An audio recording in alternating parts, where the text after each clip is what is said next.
नमस्कार साथियों, आप सबका करंट अफेयर की क्लास में स्वागत है। जैसा कि आप सबको ज्ञात है कि करंट अफेयर के सेक्शन का वेटेज विभिन्न एग्जाम्स में बढ़ता जा रहा है, इसीलिए हम आपको डेली बेसिस पर करंट अफेयर के महत्वपूर्ण प्रश्न प्रोवाइड करा रहे हैं। अब हम चलते हैं आज के प्रश्नों की ओर। आज का पहला प्रश्न है जो भी हाल ही में चर्चा में भी है, इजराइल और हमास के युद्ध के कारण। तो बताइए पहले क्वेश्चन का आंसर क्या होगा। तो पहला क्वेश्चन है, निम्न में से कौन सा कथन सत्य है। पहला कथन है, फिलिस्तीन आतंकी समूह हमास ने इजराइल पर हमला करने के लिए ऑपरेशन शॉर्ट्स ऑफ आयरन शुरू किया। जबकि सेकंड ऑप्शन है, इजराइल ने आतंकी समूह हमास के हमले का प्रति उत्तर देने के लिए ऑपरेशन अल अक्सा फ्लड शुरू किया। तो बताइए कौन सा कथन सत्य है। नीचे सही कूट दे रखे हैं, केवल 1 केवल 2, दोनों सही, दोनों में से कोई नहीं।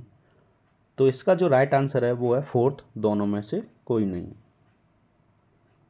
ये दोनों में से कोई नहीं क्यों सही है, हम उसकी जस्टिफाई करते हैं ऊपर कथनों में जाके। पहला कथन दे रखा है, फिलिस्तीन आतंकी समूह हमास ने जब 7 अक्टूबर को इजराइल पर अटैक किया था तो उसने एक ऑपरेशन बनाया था। उस ऑपरेशन का नाम रखा था फिलिस्तीन आतंकी समूह हमास ने ऑपरेशन अल अक्सा फ्लड। जबकि इसका प्रत्युत्तर देने के लिए इजराइल ने जो ऑपरेशन शुरू किया था हमास के आतंकी समूह को ख़त्म करने के लिए गाजा पट्टी से, तो उन्होंने उस ऑपरेशन का नाम रखा था ऑपरेशन शॉर्ट्स ऑफ आयरन। ठीक, इजराइल ने किया था ऑपरेशन शॉर्ट्स ऑफ आयरन, जबकि आतंकी समूह हमास ने किया था ऑपरेशन अल अक्सा फ्लड। ठीक, तो ये हुआ क्वेश्चन कंप्लीट। अब हम चलते हैं अगले प्रश्न की ओर। अगला क्वेश्चन दे रखा है, 5वां विश्व कॉफी शिखर सम्मेलन 2023 की मेजबानी किस देश ने की है। तो इसका राइट ऑप्शन है थर्ड, भारत ने 5वें विश्व कॉफी शिखर सम्मेलन की पहली बार मेजबानी की है। और भारत में किस जगह इसका आयोजन किया गया, तो वो किया गया था बंगलुरु में। ठीक, अब हम चलते हैं इसके सेकंड स्टेटमेंट की ओर, पॉइंट की ओर। हर साल 1 अक्टूबर को इंटरनेशनल कॉफी डे मनाया जाता है। यह जो सम्मेलन किया गया था उसकी थीम थी सर्कुलर अर्थव्यवस्था एवं पुनर्योजी कृषि के माध्यम से स्थिरता। अब हम चलते हैं अगले प्रश्न की ओर। क्वेश्चन है, कौन सा कथन सत्य है। कौन सा कथन सत्य है। पहला कथन दे रखा है, विश्व चुनाव निकाय संघ की 11वीं बैठक का आयोजन 12 जुलाई 2023 को कोलंबिया में हुआ। सेकंड कथन दे रखा है, भारत का प्रतिनिधित्व मुख्य निर्वाचन आयुक्त राजीव कुमार ने किया। थर्ड कथन दे रखा है, इसका गठन अक्टूबर 2013 में साउथ कोरिया के सियोल में हुआ। फोर्थ ऑप्शन है सभी सही। तो बताइए इस क्वेश्चन का आंसर क्या होगा। इस क्वेश्चन का आंसर है, इसके तीनों कथन सत्य हैं। Fourth option is right answer. ठीक, अब हम चलते हैं इसके बिंदुओं की ओर। विश्व भर में चुनाव प्रबंधन निकायों का सबसे बड़ा निकाय है। इसका उद्देश्य दुनिया में स्वतंत्र, निष्पक्ष, पारदर्शी, भागीदारी चुनाव कराने में दक्षता, प्रभावशीलता को बढ़ावा देना है। इसका सेकंड पॉइंट है, इसकी स्थापना 14 अक्टूबर 2013 को साउथ कोरिया में की गई थी। विश्व निर्वाचन निकाय संघ में 115 सदस्य और 16 रीजनल ऑर्गेनाइजेशन शामिल हैं। इसका जो सचिवालय है वो साउथ कोरिया के सियोल में स्थित है। ठीक, अब हम चलते हैं अगले प्रश्न की ओर।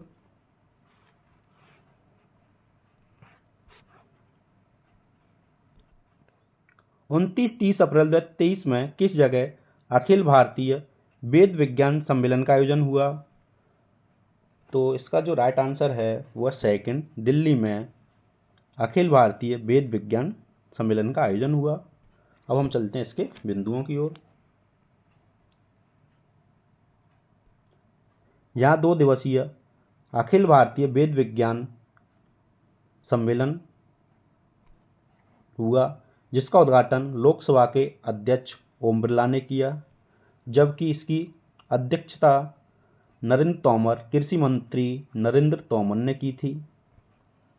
अब चलते हैं हम अगले प्रश्न की ओर। निम्न में से कौन सा कथन सत्य है? पहला कथन दे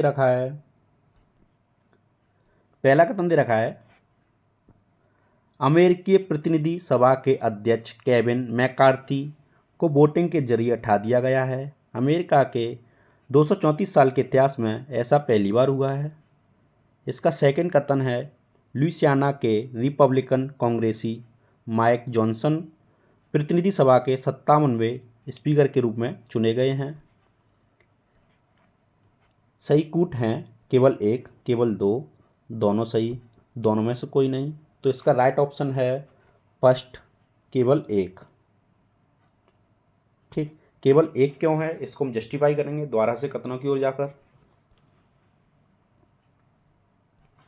पहला कथन जो दे रखा है एकदम राइट दे रखा है, लेकिन सेकंड कथन में जो दे रखा है 57वें स्पीकर के रूप में अपॉइंट हुए हैं, वो 57वें के रूप में नहीं हुए हैं बल्कि 56 के रूप में हुए हैं। अगर यहाँ 56 होता तो सेकंड स्टेटमेंट सही होता। इसकी जगह हम 56 कर लेंगे।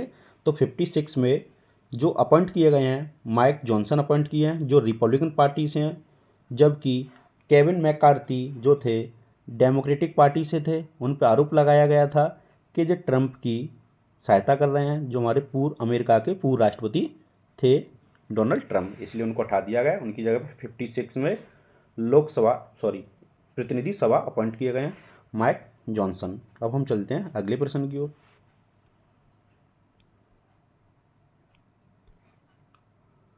7वां कांजिंद 2023 संयुक्त सैन्य अभ्यास का आयोजन किस देश में किया गया है?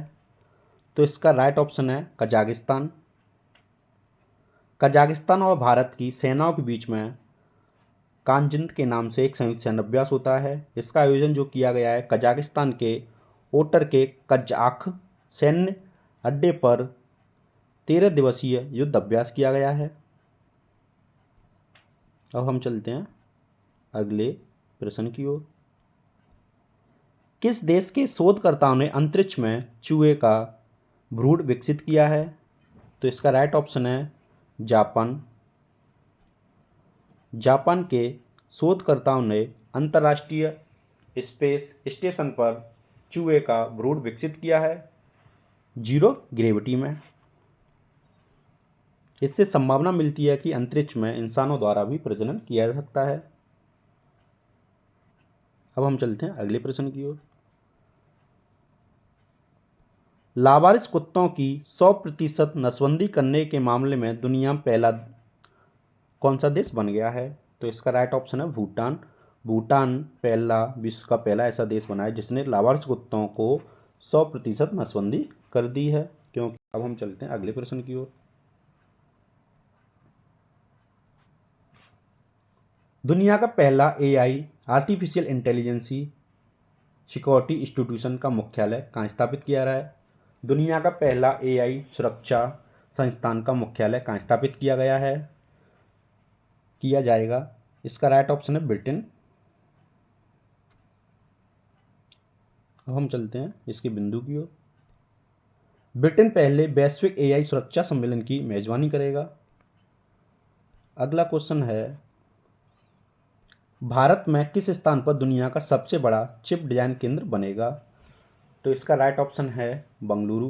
बंगलुरु में अमेरिका की कंपनी के साथ मिलकर भारत में दुनिया का सबसे बड़ा चिप डिजाइन केंद्र बनेगा। कहाँ पे? बंगलुरु में। अब हम चलते हैं अगले प्रश्न की ओर। निम्न में से कौन सा कथन मालाबार अभ्यास के बारे में सत्य है? पहला कथन दे रखा है यह एक बहुपक्षीय नौसैनिक अभ्यास है जिसे 1992 में शुरू किया, जब भारत और संयुक्त राज्य अमेरिका की नौसेनाओं के बीच एक द्विपक्षीय अभ्यास के रूप में शुरू हुआ। सेकंड कथन दे रखा है जापान और ऑस्ट्रेलिया ने पहली बार 2007 में भाग लिया था और वर्ष 2014 के बाद से भारत, अमेरिका, जापान प्रतिवर्ष इस सम्मेलन में हिस्सा ले रहे थे। अब हम चलते हैं कथन थर्ड की ओर। भारत प्रशांत क्षेत्र में चीन के बढ़ते प्रभुत्व को सीमित करने हेतु भारत के अनुरोध पर वर्ष 2020 में ऑस्ट्रेलिया भी मालाबार अभ्यास में शामिल हुआ। फोर्थ कथन दे रखा है, मालाबार अभ्यास का 27वां संस्करण 21 अगस्त 2023 को सिडनी के पास ऑस्ट्रेलिया के पूर्वी तट पर संपन्न हो गया। तो इसका राइट ऑप्शन है, नीचे सही कथन दे रखे हैं, सही कूट दे रखे हैं, केवल 1 और 2 सही, केवल 1, 2, 4 सही। थर्ड कथन दे रखा है 2 और 3 सही, इसके हैं चारों कथन सही। फोर्थ इज राइट आंसर, चारों कथन क्या है उसके सही हैं। ठीक, अब हम चलते हैं अगले प्रश्न की ओर। चाणक्य डिफेंस डायलॉग 2023 निम्नलिखित में से किस संगठन द्वारा आयोजित किया गया है? तो इसका राइट ऑप्शन है, थर्ड इज राइट आंसर, भारतीय थल सेना के द्वारा चाणक्य डिफेंस डायलॉग 2023 का आयोजन किया गया है। अगला प्रश्न है क्रिकेट से, निम्नलिखित में से कौन सा T20 क्रिकेट इतिहास में लगातार 6 अर्धशतक कर लेना इसकी जगह पर, अर्धशतक लगाने वाला, हाफ सेंचुरी लगाने वाला एकमात्र बल्लेबाज बन गया है? तो इसका राइट ऑप्शन है थर्ड, रियान पराग, जो IPL में राजस्थान रॉयल्स की तरफ से खेलते हैं और असम राज्य से बिलोंग करते हैं। उन्होंने T20 क्रिकेट में लगातार 6 अर्धशतक लगाने वाले एकमात्र बल्लेबाज बन गए हैं। अगला क्वेश्चन है, राष्ट्रीय एकता दिवस कब आयोजित किया जाता है? तो इसका राइट ऑप्शन है सेकंड, 31 अक्टूबर को राष्ट्रीय एकता दिवस मनाया जाता है। अब हम चलते हैं लास्ट प्रश्न की ओर।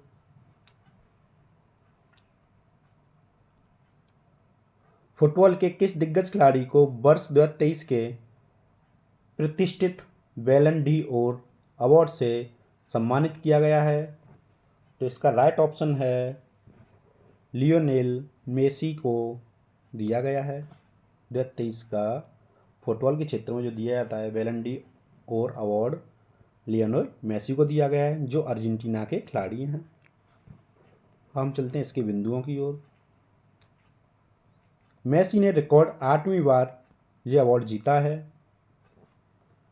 सेकंड बिंदु रखा है, 67 में बैलन डी ओर पुरस्कार का आयोजन फ्रांस के पेरिस में डू चैटलेट में आयोजित किया गया। थर्ड ऑप्शन दे रखा है, बैलन डी ओर एक वार्षिक पुरस्कार है जो फ्रांसीसी पत्रिका फ्रांस फुटबॉल द्वारा प्रस्तुत किया जाता है। आज के क्वेश्चन हुए समाप्त। अब हम मिलेंगे अगली क्लास में।